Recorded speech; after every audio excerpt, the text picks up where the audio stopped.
ఈరోజు అమరావతి ప్రజా రాజధాని,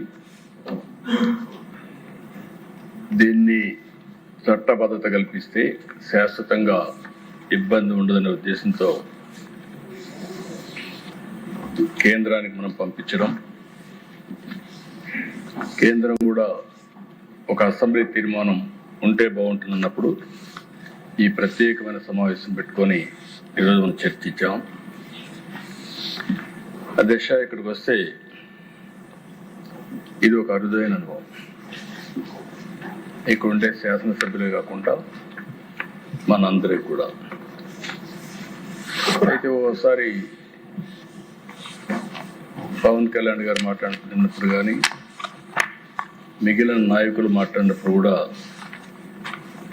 చాలాసార్లు నేను ఆవేశానికి కూడా గురయ్యాను, భావోద్వేగం కూడా కలిగే పరిస్థితి వచ్చింది. దానికి కారణం మనం చూస్తే తెలుగు జాతిని ఒకసారి అధ్యయనం చేసుకున్నప్పుడు ఈ జాతి వైభవం ఒకసారి చూస్తే అధ్యక్ష, క్రీస్తు పూర్వం 2020 అప్పట్లోనే శాతవాహనులు జైత్యయాత్ర చేశారు. కృష్ణా గోదావరి ప్రాంతాలను ఏకం చేసి పాలించిన రాజులు శాతవాహనులు. అమరావతి నుంచే, ఇక్కడి నుంచే తెలంగాణ, కర్ణాటక, మధ్యప్రదేశ్, మహారాష్ట్ర కూడా పరిపాలించే పరిస్థితికి వచ్చారు. ఆ రోజు విదేశ వాణిజ్యం,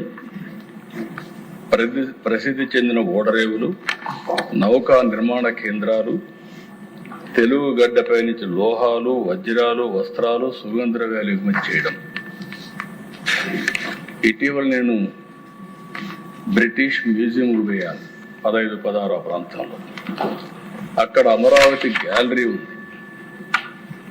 ఇక్కడ మనకు అమరావతి గురించి తెలియదు, కానీ అప్పట్లో జరిగిన డెవలప్మెంట్స్ అన్ని బ్రిటిష్ మ్యూజియంలో భద్రపరిచారు. అది చూసినప్పుడు ఆశ్చర్యం వేస్తుంది. అంత ప్రాచీన వైభవం ఉన్నటువంటి చరిత్ర, ఘన చరిత్ర ఈ అమరావతి. ఆ తర్వాత దశ కాకతీయుల విషయం కూడా చెప్పారు. అది కూడా మనం చూస్తే ఆలయాలు, ఆర్కిటెక్చర్, అడ్మినిస్ట్రేషన్. అయితే వరంగల్ రాజధానిగా చేసుకుని పరిపాలించిన ఈ ప్రాంతం అంతా కూడా తెలుగు వారు పరిపాలించిన సందర్భం. విజయనగరం సామ్రాజ్యం, తెలుగు కళలు, సాహిత్యం, సంస్కృతి ఇవన్నీ కూడా పట్టం కట్టే పరిస్థితికి వచ్చారు. బ్రిటిష్ వాళ్ళు వచ్చిన తర్వాత దశ పరిస్థితులు పూర్తిగా మారాయి.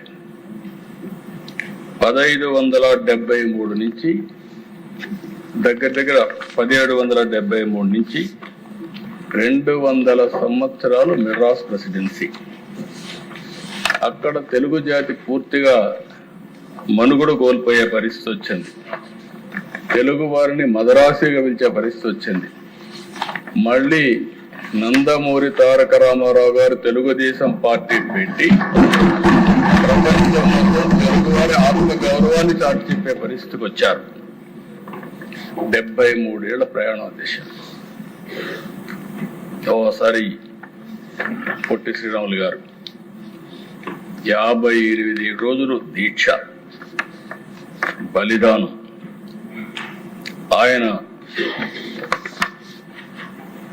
అమరజీవి ప్రాణ త్యాగంతో బిగినింగ్ లో ఎవరు పట్టించుకోకపోతే అక్కడి నుంచి ఆయన బలిదానం చేసిన తర్వాత ప్రజలు గుండెల్లో ఒక పోరాట పటిమ రావడం, రాష్ట్రం మొత్తం రగిలిపోవడం, అక్కడి నుంచి తిరుగుబాటు ప్రారంభిస్తే సాక్షాత్ నెహ్రూ లాంటి వ్యక్తి దిగొచ్చాడు.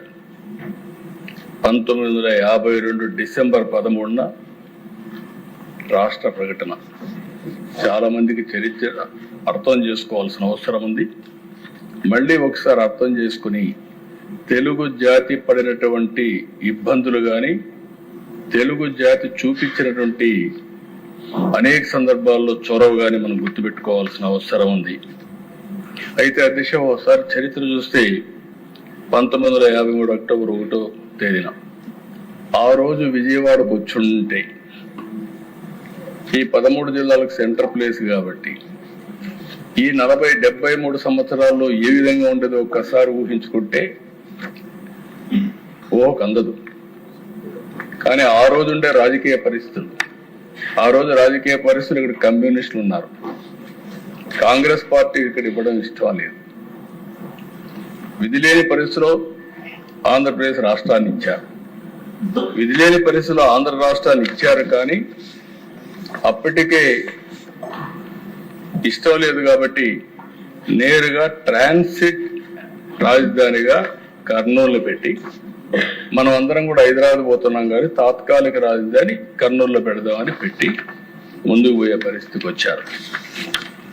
అంటే అధ్యక్ష, ఆ రోజు కూడా మొదటి భాషా ప్రయుక్త రాష్ట్రం పొట్టి శ్రీరాముల త్యాగ ఫలితం అనేది మనందరం చరిత్రలో గుర్తుపెట్టుకోవాల్సిన అవసరం ఉంది. అంటే తెలుగు వారికి పౌరుషం లేక కాదు, సత్తా లేక కాదు, ఓసారి పోరాడాలనుకుంటే పోరాడే శక్తి ఉంది. అందుకే ఆ రోజు పోరాడిన తర్వాతనే వచ్చాయి. కానీ ఇంకొక పక్కన దిశ మళ్ళీ తెలుగు వారందరూ ఒకటిగా ఉండాలి. ఎప్పుడో ఆ ఫీలింగ్ ఉంది. విడిపోయాం, కలిసాం అనేక సందర్భాలు.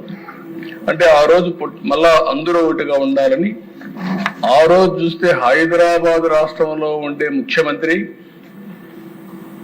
రాజీనామా చేసి సమైక్య ఆంధ్రప్రదేశ్ దోహదం చేసే పరిస్థితికి వచ్చారు బొరుగుల రామకృష్ణరావు గారు. అంటే ఆయన రాజీనామా చేసి నీలం సంజీవ్ రెడ్డి గారిని చీఫ్ మినిస్టర్ చేసి ఆంధ్రప్రదేశ్ రాష్ట్రాన్ని ఏర్పాటు చేసుకునే పరిస్థితికి వచ్చారు. అంటే ఇక్కడ మనం గుర్తుపెట్టుకోవాల్సింది రాజధానిని కోల్పోవడం, విమర్శలు, వివక్షతలు, అవమానాలు అన్ని భరిస్తూ వచ్చాం. ఓసారి అది అయిన తర్వాత మీరు చూసినప్పుడు దిశ 1956 నవంబర్ 1న ఆంధ్రప్రదేశ్ రాష్ట్ర అవతరణ. దీనికి కూడా పెద్ద కాంట్రవర్సీ చేశారు. 53లో మొదటిసారిగా రాష్ట్ర అవతరణ పొట్టి శ్రీరాములు గారి త్యాగం. 56లో నవంబర్ 1న ఆంధ్రప్రదేశ్ రాష్ట్ర అవతరణ. మళ్ళీ 2014 జూన్ 2వ తారీఖున 2 రాష్ట్రాలు విభజన. ఏ రోజు జరపాలి ఆంధ్ర రాష్ట్ర అవతరణ అంటే దీనికి సమాధానం లేకపోతే అందరూ ఇచ్చేస్తామంటే కాదు అని మనం చెప్పే పరిస్థితికి వచ్చాం. అందుకే మొన్న మా డిప్యూటీ సీఎం గారు మేము మాట్లాడుకున్నప్పుడు పొట్టి శ్రీరాములు గారు డిసెంబర్లో ఆత్మార్పణ చేశారు కాబట్టి అప్పుడే జరుపుదామని జరిపి ఆయన కోసం ప్రత్యేకమైన రోజు ఏర్పాటు చేసిన కూటమి ఎన్డీఏ కూటమి అని చెప్పి కూడా నేను మీకు తెలియజేస్తున్నాను. అయితే అధ్యక్ష, నేను ముందే చెప్పాను, తెలుగుదేశం పార్టీ ఆవిర్భావంతో మదరాసి అనే ముద్ర పోయింది. నేను ఢిల్లీకి పోయినా కూడా అంత మునుపంత మీరు ఎక్కడి నుంచి వచ్చారంటే మీరంతా మద్రాసు నుంచి, ఆంధ్రప్రదేశ్ రాష్ట్రం ఉంటుందని అర్థమయ్యేది కదా. కంబైన్డ్ స్టేట్ లోనే తెలుగు రాష్ట్రాల గురించి గుర్తించలేని పరిస్థితి. అక్కడి నుంచి ప్రారంభమైన యాత్ర మళ్ళా మీరు చూస్తే ఇప్పుడే డిప్యూటీ సీఎం గారు చెప్పారు, ఎన్టీ రామారావు గారు వచ్చిన తర్వాతనే మొట్టమొదటిసారిగా ఢిల్లీలో తెలుగు వారి ఉనికిని గుర్తించడమే కాకుండా ఒక ప్రాంతీయ పార్టీ జాతీయ స్థాయిలో చక్రం తిప్పడమే కాకుండా నేషనల్ ఫ్రంట్ పెట్టి ఎంతో చరిత్ర ఉన్న కాంగ్రెస్ పార్టీని ఓడించి ప్రత్యామ్నాయాన్ని ఏర్పాటు చేసిన మొదటి వ్యక్తి నందమూరి తారక రామారావు. ప్రధాన ప్రతిపక్ష రోల్ కూడా ప్లే చేసే పరిస్థితికి వచ్చాం అధ్యక్ష. సంక్షేమం నేను అవన్నీ చెప్పడం లేదు అధ్యక్ష. ఇప్పుడు 1995లో నేను మొట్టమొదటిసారిగా ముఖ్యమంత్రి అయ్యాను. అనేక సవాళ్లు, అనేక సమస్యలు వచ్చాయి. ఇప్పుడే మా మిత్రులు చెప్పినట్టు ఎవరు ఊహించలేదు, హైదరాబాదుకు పశ్చిమ వైపు ఉంటుంది సైబరాబాద్. ఎప్పుడు కూడా సిటీ డెవలప్, ఇప్పుడు కూడా చెప్పారు నజీర్ వీళ్ళంతా, సౌత్ ఈస్ట్ లో ఎక్కువ పెరుగుతుంది, అదే మరి వెస్ట్ లో పెరగదని. ఇది ఆనవాయితీ కూడా, వాస్తు కూడా అని. ఆ రోజు నేను ఆలోచించిన అక్కడ ల్యాండ్ ఎక్కువ ఉందనే ఉద్దేశంతో ఎన్నికపోతే అక్కడి నుంచి పవన్ కళ్యాణ్ గారు చెప్పినట్టు ఏమీ లేని ప్రాంతంలో ఎవరు ఊహించని రోజుల్లో ఐటీ వచ్చింది అధ్యక్ష. అప్పటికి మన అదృష్టం ఏంటంటే హైదరాబాద్ అదృష్టం ఏంటంటే హైదరాబాద్ తెలుగు వారి అదృష్టం. 91లో పివి నరసింహరావు గారు తెలుగు బిడ్డ ఆర్థిక సంస్కరణలు ప్రవేశపెట్టారు. అది ఈ దేశానికి దిశ నిర్దేశించే పరిస్థితికి వచ్చారు. అది అందిపుచ్చుకున్నాం. దానిపైన 2020 విజన్ డాక్యుమెంట్ తయారు చేశాం. ఇంటర్నెట్ రెవల్యూషన్ వచ్చింది. ఆ ఇంటర్నెట్ రెవల్యూషన్ అందిపుచ్చుకున్నాం. దాన్ని అందిపుచ్చుకొని ఫస్ట్ మూవర్ అడ్వాంటేజ్ తీసుకున్నాం. అది తీసుకుంటే దేశ ఈరోజు చాలా సంతోషం నాకు ఒకసారి అనిపిస్తుంది. చరిత్రలు ఎట్లుంటాయని ఇప్పుడే మీరందరూ కూడా చెప్పారు. చెప్పిన తర్వాత దేశ ఇప్పుడే ఒక ఫిగర్ తెప్పించాను. దేశ ఆ ఫిగర్ తెప్పిస్తే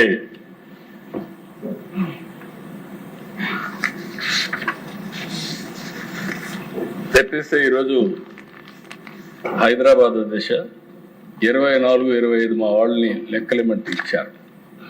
ఈ లెక్కలు చూసినప్పుడు Hyderabad state owns revenue receipts 1,40,771 కోట్లు.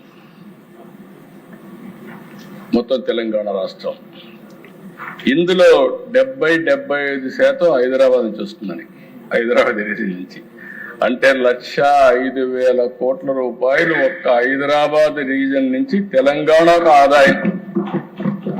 అంటే ఈ విషయం మన దగ్గర అక్కడ 1,40,000 కోట్ల ఆదాయం, మంది 95,000 కోట్లు.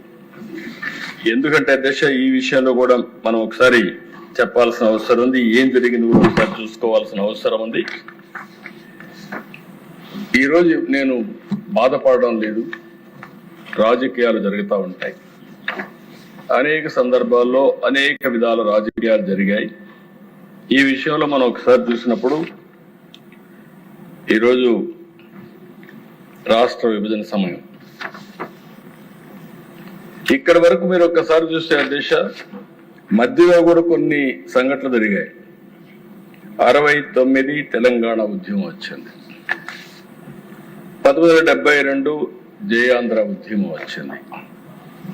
ఈ రెండు ఉద్యమాలు అయిన తర్వాత డెవలప్మెంట్ ఇవన్నీ మళ్ళా జరిగాయి.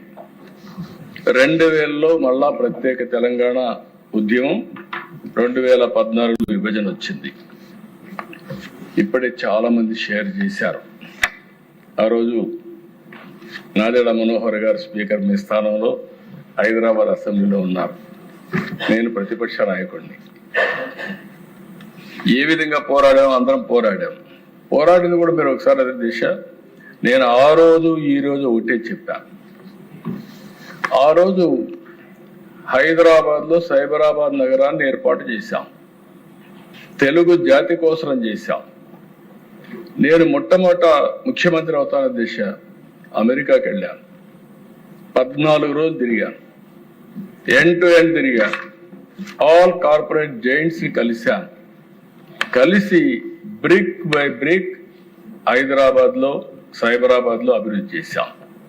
దేనికోసం అంటే తెలుగు జాతికి పూర్వ వైభవం రావాలి, అన్ని విధాలా బాగుండాలి, వ్యవసాయమే కాదు పారిశ్రామికవేత్తలు కావాలి, ఐటీని అందిపుచ్చుకోవాలని చెప్పి ఉద్దేశంతో చేశాం. ఫలితాలు వచ్చాయి. ఈరోజు గర్వంగా చెప్పగలుగుతున్నా, ఆ రోజు వేసిన ఫౌండేషన్ వల్ల హైదరాబాద్ మోస్ట్ లివబుల్ సిటీగా తయారైంది. ఆ రోజు చేసిన పనుల వల్ల Telangana highest per capital income in the country. తర్వాత వచ్చిన ఏ స్టేట్ కాదు దిశ. ఆ రోజు విభజనప్పుడు నేను ఒకటే అడిగాను, సమన్యాయం చేయండి అని అడిగాను. రెండు ప్రాంతాలని గౌరవించమని అడిగాను.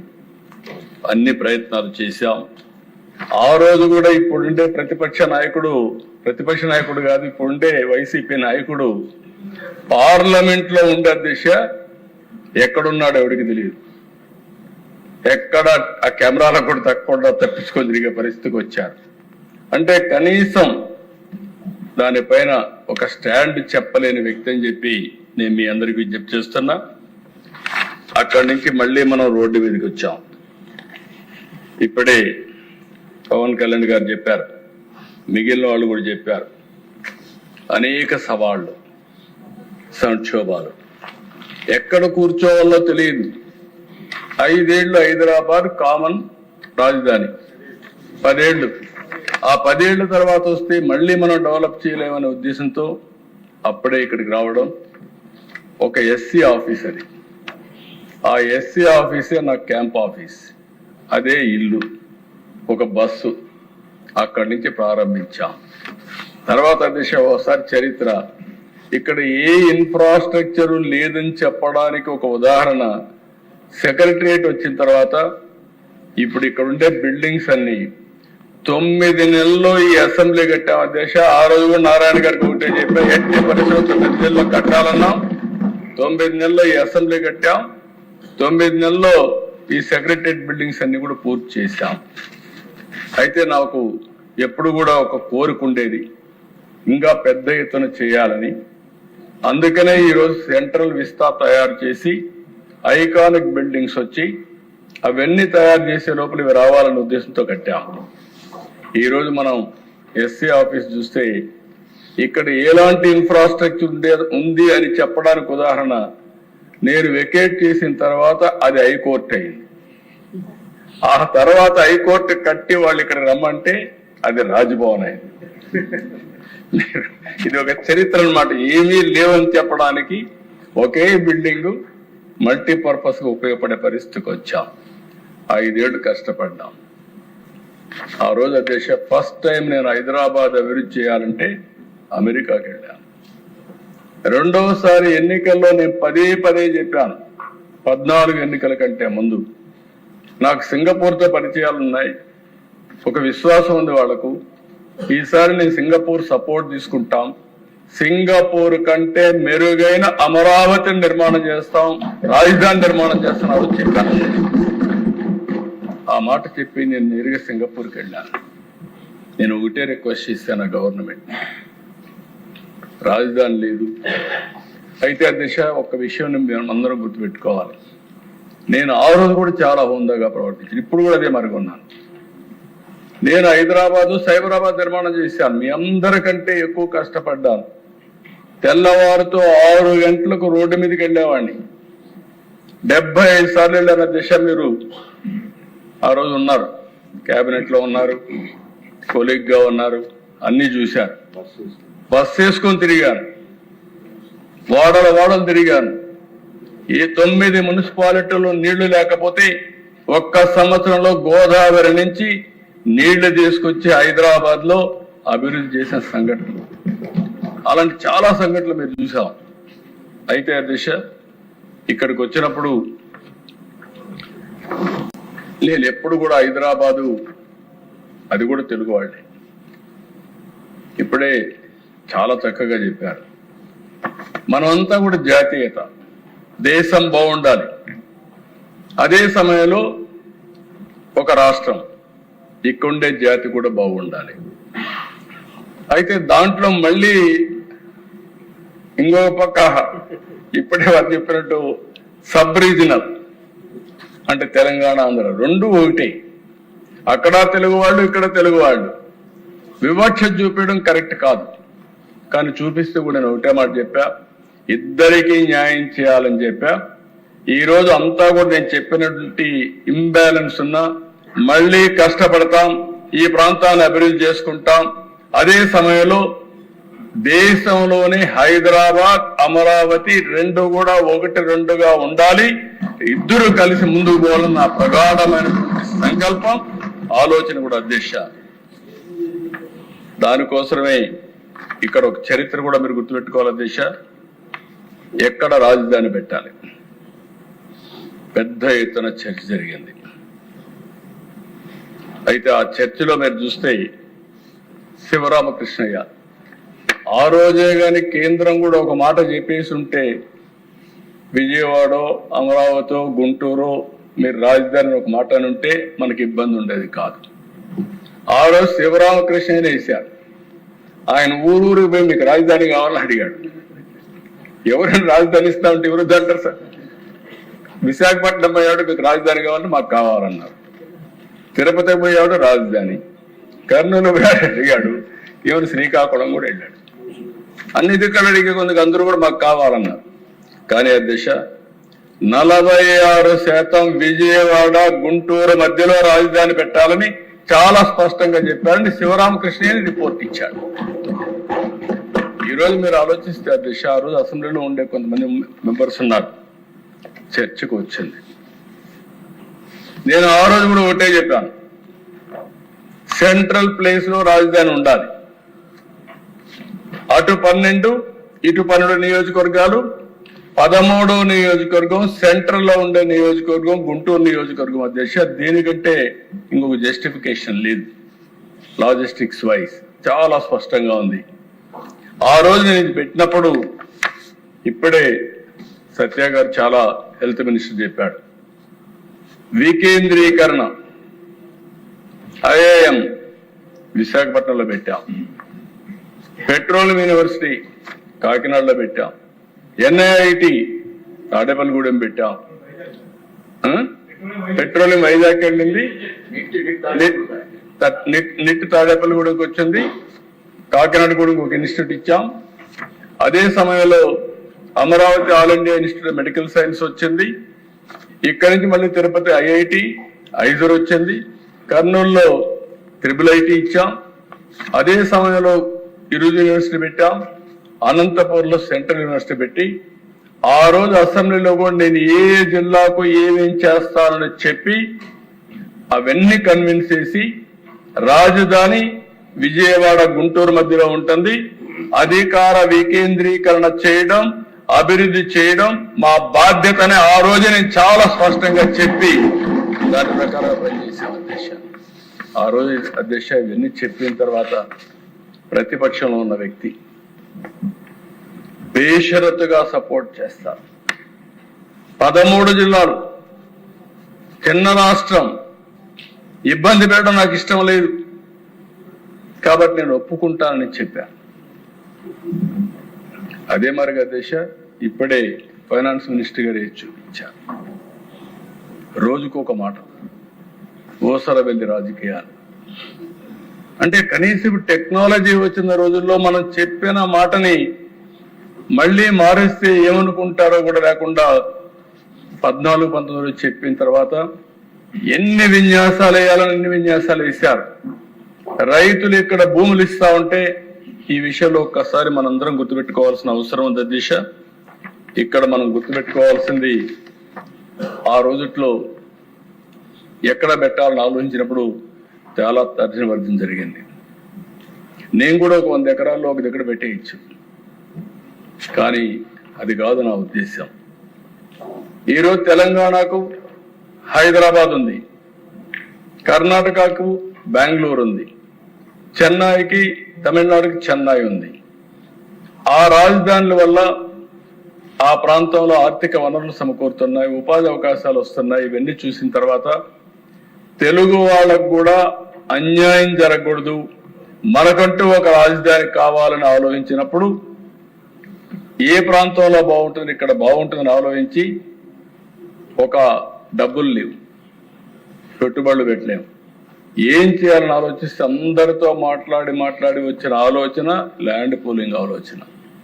ఎవరన్నా ఇస్తారంటే నారాయణ గారు, ఇక్కడుండే ఎమ్మెల్యేలు అందరితో పుల్లారావు గారు ఎప్పుడు ఉన్నారు, అదే మరి మంత్రిగా ఉన్నాడు శ్రావణ్ కుమార్ అందరితో మాట్లాడితే ఇక్కడ రైతులకు వచ్చి చెప్తే దిశ నా జీవితంలో ఎప్పుడు మర్చిపోలేను.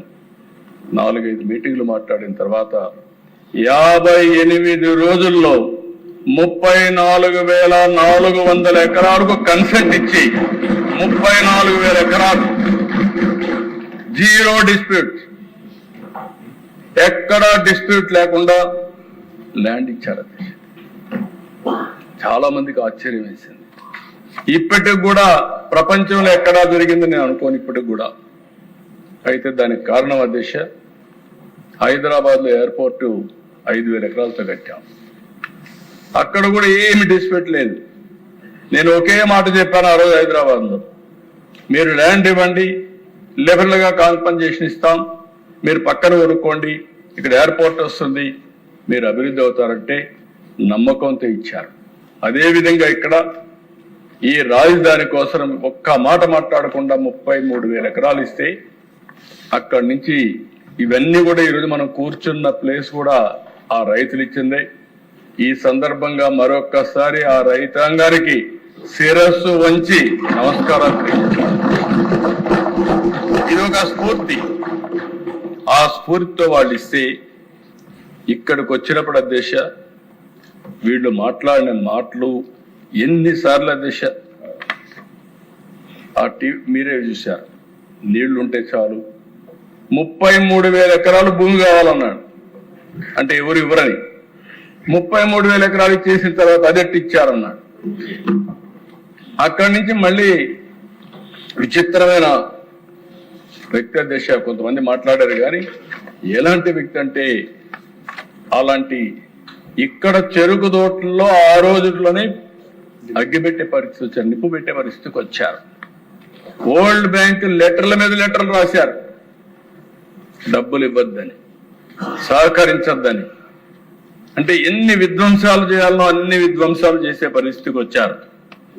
కానీ ఆ రోజు కూడా దిశ నాకు ఒకసారి అనిపిస్తుంది, ఈ ప్రాంతంలో రాజధాని పెట్టాలన్నప్పుడు ప్రధానమంత్రి గారు వస్తారన్నప్పుడు ప్రతి గ్రామంలో దేవాలయాల్లో పూజలు చేసి అక్కడ పవిత్రమైన మట్టిని పవిత్రమైన జలాల్ని పూజ చేసి దేవాలయాల్లో మసీదుల్లో లేకపోతే చర్చల్లో అన్ని ప్రాంతాల్లో స్వర్ణ దేవాలయాలు కూడా పూజలు చేసి ఆ పవిత్రమైన మట్టిని నీళ్ళని ఇక్కడ తీసుకొచ్చి ఈ ప్రాంతాన్ని పునీతం చేశాం.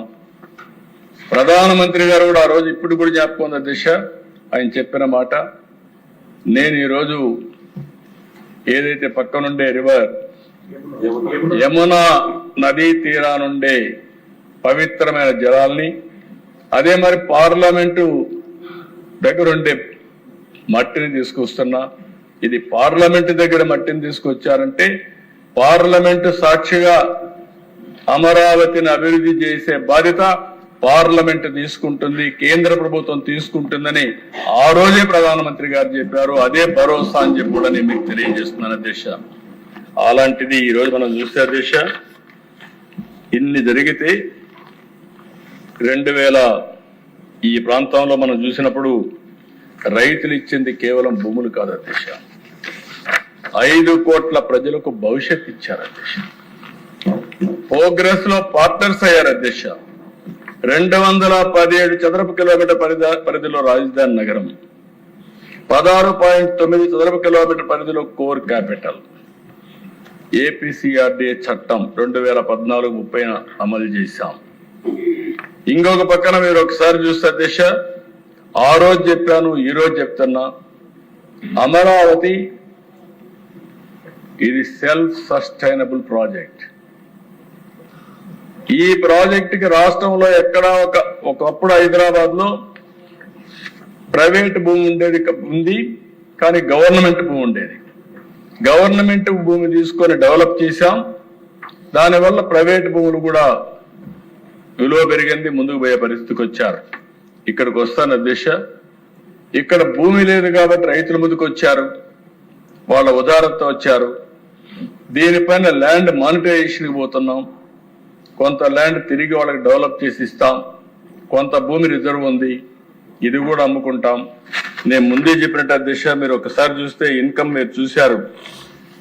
ఏం జరుగుతుంది ఒక రాజధాని వల్ల అని మాట్లాడే వ్యక్తులకి ఈ రోజు హైదరాబాద్ కాంట్రిబ్యూషన్ 1,05,000 రూపాయలు సంవత్సరానికి ప్రజల అభివృద్ధి కోసం వచ్చే ఆదాయం ఒక్క హైదరాబాద్ వల్ల 1,00,000 కోట్ల రూపాయలు వస్తుంది సంవత్సరానికి. ఈ విషయం తెలియని వాళ్ళు ఏదంటే అది మాట్లాడే పరిస్థితికి వస్తున్నారు. రేపు రాబోయే రోజుల్లో ఇప్పుడు ప్రభుత్వానికి ఆదాయం వస్తుంది, భూమిని మానిటైజ్ చేస్తే తిరిగి ఆ డబ్బులు కడతాం. మనం కన్స్ట్రక్షన్ చేసే సమయంలోనే ఆదాయం వస్తుంది ట్యాక్సెస్ ద్వారా, అది కూడా రాష్ట్ర ఆదాయాన్ని పెంచే పరిస్థితికి వస్తుంది. రెండోది ఉపాధి అవకాశాలు వస్తాయి. ప్రజల ఆస్పిరేషన్స్ ని ఫుల్ఫిల్ చేసే కేంద్రంగా అమరావతి ఉంటుంది. నాకు అమరావతి అంటే దేశ ఒక్క విషయం మనం గుర్తుపెట్టుకోవాల్సిన అవసరం ఉంది. ఇలాంటి అమరావతిని మనం అభివృద్ధి చేస్తా ఉంటే 2019 తెలుగు జాతి మళ్ళీ ఎన్ని ఛాలెంజెస్ ఉంటాయంటే అన్ని ఛాలెంజెస్ అధికారంలోకి వచ్చారు. మళ్ళీ దురదృష్టం వెంటాడింది. రాజధాని పైన చీకట్లు.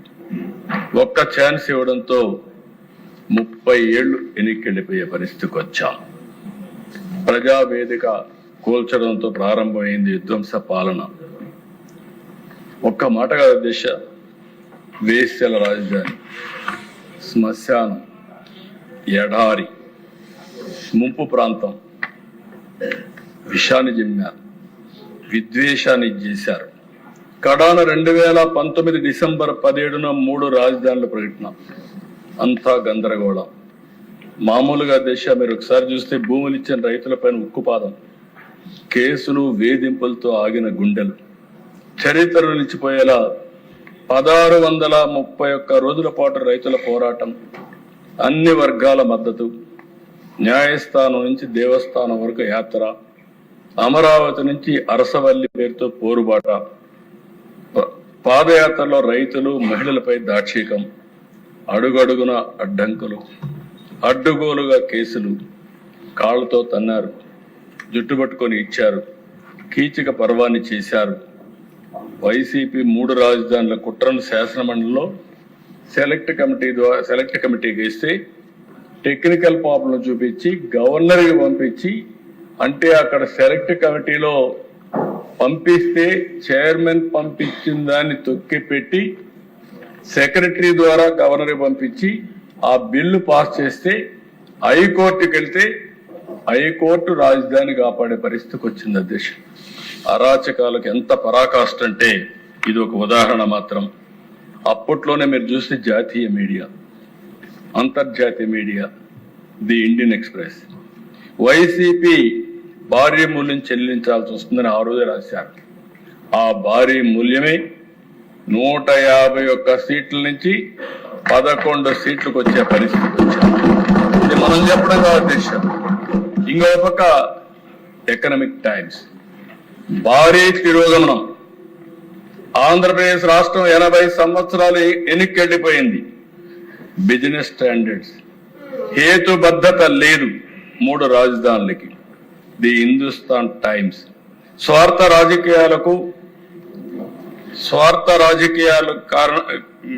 రాజకీయ కారణాలు భవిష్యత్తుకు నాశనం చేస్తాయని చెప్పారు. బ్లూంబర్గ్ అమెరికా నుంచి వాళ్ళు రాసినప్పుడు ఇంకా పెట్టుబడులు రావు, పెట్టుబడులు ఉండేటివి పోతాయంటే అదేవిధంగా మొత్తం పోయే పరిస్థితి వచ్చింది. ది హిందుస్థాన్ బిజినెస్ లైన్ 3 రాజధానుల నిర్ణయం వల్ల ఇది మళ్ళీ ఒక తుగ్లక్ నిర్ణయం, ప్రపంచంలో ఎక్కడా లేదని రాసే పరిస్థితికి వచ్చారు. సిపిఐ, సిపిఎం, జనసేన, బీజేపీ, కడకు కాంగ్రెస్ కూడా అందరూ అమరావతిని యాక్సెప్ట్ చేశారు. ఓసర వెళ్లి రాజకీయాలు చేసి 3 ఆటలు ఆడిన పార్టీ వైఎస్ఆర్ కాంగ్రెస్ పార్టీ. ఆంధ్ర రాష్ట్రానికి ద్రోహం చేసిన పార్టీ వైఎస్ఆర్ కాంగ్రెస్ పార్టీ అని చెప్పి నేను మీకు తెలియజేస్తున్నాను. అంతటితో ఆగలేదు దిశ. 2024 పవన్ కళ్యాణ్ గారిని నేను మనస్ఫూర్తిగా అభినందిస్తున్నాను. మొట్టమొదటిసారిగా 2014 జ్ఞాపకం, బీజేపీతో అలయన్స్ పెట్టుకున్నాం. అలయన్స్ పెట్టి ఎన్నికలకు పోతున్నాం. ఎన్నికలు పోయే సమయంలో ఒకసారి పవన్ కళ్యాణ్ గారు కలిసి రిక్వెస్ట్ చేయాలి. నేను ఇంటికి వెళ్ళాను, వారి జ్ఞాపకం ఉంటుంది. ఇంటికి వచ్చాను.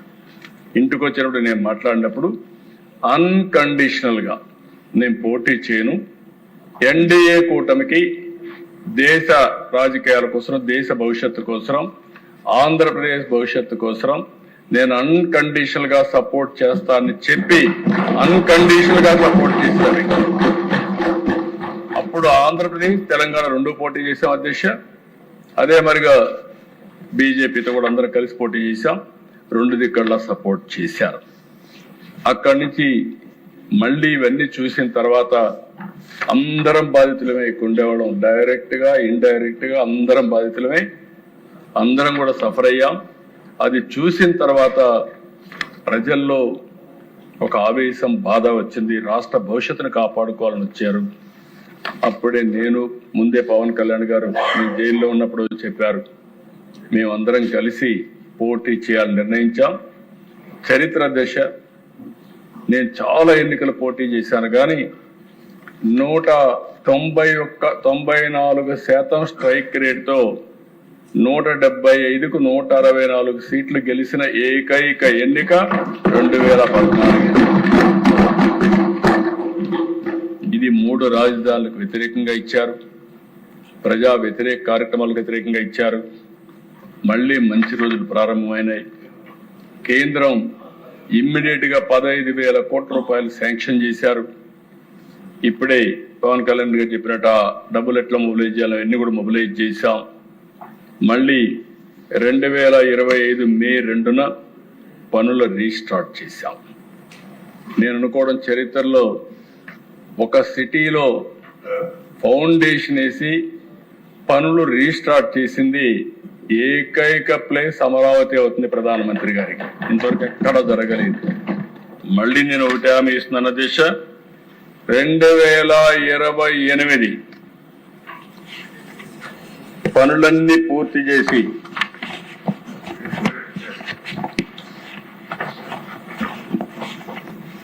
ఈరోజు మొత్తం ప్రధానమంత్రి గారు రీస్టార్ట్ చేసింది 2 మే 2025.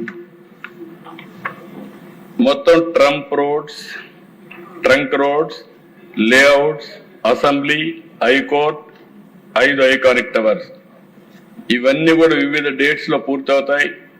ఇప్పుడే నారాయణ గారు అడిగితే క్లియర్ గా ట్రంక్ రోడ్స్ అన్ని 27 మే 2027కి పూర్తవుతాయి. లేఅవుట్స్ అన్ని 27 మే 2028కి పూర్తవుతాయి. అసెంబ్లీ 28 మే 2028కి పూర్తవుతాయి. హైకోర్టు 20 జూన్ 2028కి పూర్తి చేసి 5 ఐకానిక్ టవర్స్ 4 ఆగస్టు 2028కి పూర్తి చేసి మళ్ళీ ఆగస్టు 2028కి ప్రధానమంత్రి గారే వచ్చి ఇవి ప్రారంభం చేసే పరిస్థితికి వస్తారు. అది కూడా ఇనాగరేషన్ పెడతాం. అంటే ఇలాంటి చరిత్ర ఎక్కడా జరుగుండదు. దేశం ఫౌండేషన్ వేయడం, రీస్టార్ట్ చేయడం, మళ్ళీ ఇనాగరేట్ చేయడం. అందుకే అధ్యక్ష ఈరోజు మనందరం గుర్తుపెట్టుకోవాల్సింది 56,000 కోట్లు విలువైన 91 పనులు అవుతున్నాయి. రాత్రింబళ్ళు దగ్గర 30,000 మంది పనిచేస్తున్నారు. అయితే అధ్యక్ష ఈ రోజైనా మారుతారనుకున్నారు. వైసీపీ ఇంకా బుద్ధి మారలేదు. అవే కుట్రలు, అవే కుతంత్రాలు. రాజ్యాంగంలో రాజధాని పదమే లేదంటారు. ఏమనాలో నాకైతే అర్థం కాలేదు. అంటే వీళ్ళకు ఒక రాజ్యాంగం రాసుకుందని నాకు తెలియదు. ఇక్కడ ఉండేది రాజారెడ్డి రాజ్యాంగం లేదు, అంబేద్కర్ గారు రాసిన రాజ్యాంగం ఉంటుంది. ఆ విషయం అవసరం ఏమి కూడా దేశ బాధ్యత. నేను చాలాసార్లు రాజకీయ నాయకులను చూశాను కానీ ఒక్కొక్కసారి బాధున్నా అక్కసున్నా రాజకీయాల్లో ఉండే అధ్యక్షులు వ్యక్తులు ఎప్పటికప్పుడు వాస్తవాలకు దగ్గరగా పనిచేస్తారు. ఆ వాస్తవాలకు దగ్గరగా పనిచేయకుండా ఈరోజు నేను అనుకున్నాను, కనీసం చేసిన తప్పని కరెక్ట్ చేసుకోవడానికి ఇప్పుడైనా వచ్చి ఈ ప్రత్యేకమైన సమావేశంలో శాశ్వత రాజధానికి సహకరిస్తారు కానీ లేకపోతే విట్నెస్ చేస్తారని చెప్పి అనుకున్నాను. ఈ రోజు కూడా రాలేదంటే నాకు అర్థం కావడం లేదు. ఎలాంటి వ్యక్తితో మనం రాజకీయం చేస్తున్నామో ఈ సంఘటన స్పష్టం చేస్తుంది. అలాంటి చేసే పరిస్థితికి వచ్చారు. ఏది ఏమైనా నేను ఒకటే చెప్తున్నాను, ఏపీకి ఒకే ఒక రాజధాని, అదే అమరావతి. ఇదే శాశ్వత రాజధాని. ఇప్పటికే తీర్మానం చేశాం. అసెంబ్లీలో తీర్మానంతో చట్టబద్ధంగా రాజ్యాంగ పరంగా అమరావతికి దృఢత్వం వస్తుంది. ఇంకెవ్వరు టచ్ చేయలేరు. ఇంచు కూడా కదలదు, ఇంచు కూడా కదిలించే పరిస్థితి రాదు. శాశ్వతంగా అమరావతి ద్రోహిగా వైఎస్ఆర్ కాంగ్రెస్ పార్టీ నిలుస్తుంది. నేను విభజన జరిగినప్పుడు బాధపడలేదు కానీ ఈ రాష్ట్రంలో అనుక్షణం కుట్రలు కుతంత్రాలు చేసి తెలుగు జాతి ప్రగతికి అడ్డుపడాలని ప్రయత్నం చేయడం మాత్రం చాలా బాధేస్తుంది. ఓసారి అధ్యక్ష, ఇది 4వసారి ఫైర్ యాక్సిడెంట్. నిన్న కూడా జరిగాయి, 3 జరిగాయి. ప్రధానమంత్రి వచ్చినప్పుడు ఒకసారి ఇదే మరి ఫైర్ యాక్సిడెంట్ జరిగింది. 2వసారి మొన్న ఒక ఎల్ఎన్టీ క్యాంపులో జరిగింది. నిన్న 3వసారి మళ్ళీ మెగా క్యాంపులో జరిగింది. ఇన్ని జరుగుతున్నాయంటే నేను కూడా చాలా స్పష్టంగా పోలీసులకు ఆదేశాలు ఇచ్చాను, సిట్టు కూడా వేసాం. ఎవడైనా సరే అమరావతిలో గాని జోక్యం చేసుకున్నా, వైలెన్స్ క్రియేట్ చేసినా, సెబటైజ్ చేసినా అదే వాళ్ళకి చివరి రోజు అవుతుంది. గుర్తుపెట్టుకోవాలని మరి ఒక్కసారి హెచ్చరిస్తున్నాను. ఎవరైనా గుర్తుపెట్టుకోవాల్సిన అవసరం ఉంది. అధ్యక్ష, నేను 4వసారి ముఖ్యమంత్రి అయ్యాను. 48 సంవత్సరాలు రాజకీయాల్లో ఉన్నా. 73 సంవత్సరాలు స్వాతంత్రం వచ్చిన తర్వాత తెలుగు వారి చరిత్ర. 25 సంవత్సరాలు కాకుండా మిగిలిన సమయంలో నేను ప్రత్యక్ష రాజకీయాల్లో ఉన్నా. ఎమ్మెల్యే, పార్టీ రాజకీయాలు, అక్కడి నుంచి హైకమాండ్, పార్టీలు రన్ చేయడం ఉన్నా. ఈ గౌరవం నాకు ఇచ్చింది అధ్యక్ష, తెలుగు జాతి గౌరవం ఇచ్చారు. అవును, నిత్యం నాకు గుర్తుంటుంది. ఈ రాష్ట్రంలో అధ్యక్ష ఏ ఒక్క వ్యక్తికి కూడా ఇంత సుదీర్ఘ రాజకీయ కాలంలో పార్టీని రన్ చేసే అవకాశాన్ని ఇవ్వలేదు. అంటే దగ్గర 9.5 సంవత్సరాల ముఖ్యమంత్రి, సమైక్య ఆంధ్రప్రదేశ్లో 10 సంవత్సరాల అపోజిషన్ లీడర్ని.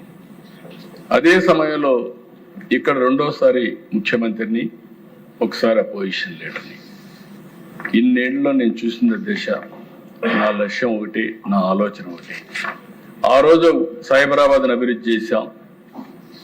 సైబరాబాద్ని అభివృద్ధి చేసి జాతికి అంకితం చేశాం.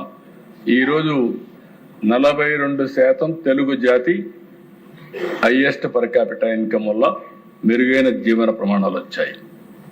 ఈరోజు ఇక్కడ అమరావతి చేసుకుంటున్నాం. ఒక్క అమరావతి కదా దిశ, ఒక విషయం మనం గుర్తుపెట్టుకోవాలి. ఆంధ్రప్రదేశ్ దేహం అయితే అమరావతి ఆంధ్రప్రదేశ్ గుండె, అమరావతి ఆంధ్రప్రదేశ్ ఆత్మ. ఇంకొక పక్క నాది అమరావతి అని ప్రతి ఒక్కరూ సగర్వంగా చెప్పుకునే విధంగా అమరావతిని తయారు చేసే బాధ్యత మనందరిది. దానికి అంకితమైన విద్య, ఉద్యోగం, knowledge care of Amaravati. Best liveable city Amaravati. మొన్న కూడా చెప్పాను, Hyderabad plus Amaravati. Hyderabad brown field city, Amaravati green field city. ఇక్కడ ఆదాయాన్ని సృష్టిస్తాం. రాష్ట్ర అభివృద్ధికి, సంక్షేమానికి ఈ ఆదాయాన్ని ఖర్చు చేసే పరిస్థితి వస్తాం. ఇది భవిష్యత్ నగరం అమరావతి. నేచర్, ట్రెడిషన్, టెక్నాలజీ కలయిక తీసుకొస్తాం. బ్లూ గ్రీన్ కాన్సెప్ట్ దేశంలో చాలా రాష్ట్రాల్లో కూడా మీరు చూస్తే కృష్ణా నది ఫ్రెష్ వాటర్, ఇది పోయేది ఎక్కడా లేదు. అదే సమయంలో గ్రీన్, చెట్లు పెడితే బ్రహ్మాండంగా వస్తాయి. అన్ని యూటిలిటీస్ అన్ని కూడా డక్ట్ ద్వారా తీసుకెళ్తున్నాం. Straight roads, green energy, central cooling. దేశంలో లేటెస్ట్ టెక్నాలజీస్ ప్రపంచంలో ఏవైతే ఉన్నాయో అవన్నీ తీసుకొస్తాం. ఇప్పటికే బిట్స్ వచ్చింది, ఎస్ఆర్ఎం వచ్చింది, all India institute of medical science వచ్చింది, అమృత్ వచ్చింది, ఎస్ఎల్ఆర్ఐ వచ్చింది, బిట్స్ వస్తా ఉంది. ఇది రాబోయే రోజుల్లో ఒక నాలెడ్జ్ హబ్గా తయారవుతుంది. అమెరికాలో సిలికాన్ వ్యాలీ ఉంది, ఇండియాలో క్వాంటమ్ వ్యాలీ ఉంది. ఆ క్వాంటమ్ వ్యాలీ ఎక్కడుందంటే దానికి చిరునామా అమరావతి అని మరొకసారి మీకు తెలియజేస్తున్నా. 2025 నాటికి ఇవన్నీ చెప్పాను, పూర్తి చేస్తాం. ప్రపంచం మొత్తం ప్రధానమంత్రి గారితో ఇనాగరేట్ చేస్తాం. దేశంలో ఇప్పుడు ఉండే నగరాలన్నీ ఒకప్పుడు కట్టిన నగరాలు.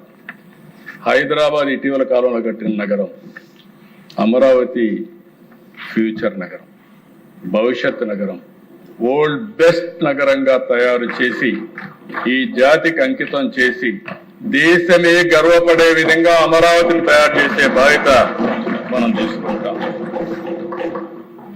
ఒకే రాజధాని, అభివృద్ధి మాత్రం అన్ని ప్రాంతాలు. గడిచిన కాలంలో మూడు ముక్కలాట ఆడారు, రాష్ట్రాన్ని భ్రష్టు పట్టించారు. ఈరోజు స్పష్టంగా నేను హామీ ఇస్తున్నా, 3 రీజియన్లుగా అభివృద్ధి చేస్తాం. Visakhapatnam region, Amaravati region, Tirupati region వస్తాయి. ఈ 3 కూడా మెగా సిటీలు డెవలప్ చేస్తాం. అన్ని ప్రాంతాలు అభివృద్ధి చేస్తాం. ఇప్పటికే మెగా ప్రాజెక్టులు వచ్చాయి. విశాఖ గూగుల్ ఎవ్వరు ఊహించలేదు. $15 బిలియన్, 1 గిగావాట్ కెపాసిటీతో డేటా సెంటర్ వచ్చింది. వస్తుంది. ఏప్రిల్లో ఫౌండేషన్ ఇస్తున్నాం. 3 సంవత్సరాల్లో ఫేజ్ 1 పూర్తి చేసి విశాఖపట్నానికి అంకితం చేసే జాతికి అంకితం చేస్తాం. నిన్నే Anakapalli RCR Mittal Nissan steel city, ఇది ప్లాంట్ కాదు, ఒక సిటీని నిర్మాణం చేస్తున్నాం. అక్కడ ప్రజలకి మనస్ఫూర్తిగా నమస్కారాలు తెలియజేస్తున్నా. మేము ఒక ప్లాంట్ వస్తుందంటే ఆ ప్లాంట్ కు పూర్తిగా సహకరించి ల్యాండ్ ఇచ్చిన రైతుల వల్ల అనేది సాధ్యమైంది. ఆ రైతాంగానికి మనస్ఫూర్తిగా అభినందనలు, ధన్యవాదాలు తెలియజేస్తున్నాం. ఇంకొక పక్కన దిశ, ఈరోజు రామాయంపట్నం BPCL వస్తుంది, అది కూడా తొందరలో ఫౌండేషన్ ఇస్తాం. కాకినాడ గ్రీన్ అమోనియా ప్లాంట్ వస్తుంది. Amaravati quantum valley, Polavaram, Amaravati, Visakha steel plant కేంద్రం సహాయం చేసింది. మనస్ఫూర్తిగా అభినందిస్తున్నా. మొన్నటి వరకు విశాఖపట్నం స్టీల్ ప్లాంట్ ఏమవుతుందో దిక్కుదిలిన పరిస్థితి నుంచి ఈ రోజు లాభాల బాటలో నిలబెట్టే బాధ్యత ఈ ప్రభుత్వం తీసుకున్నాం. దాన్ని కూడా ముందుకు తీసుకెళ్తాం. పోలవరం నిన్న కూడా రివ్యూ చేశాను. కేంద్ర సెక్రటరీ వచ్చాడు, కాంతారా వస్తే ఆయన గట్టిగా చెప్పాం.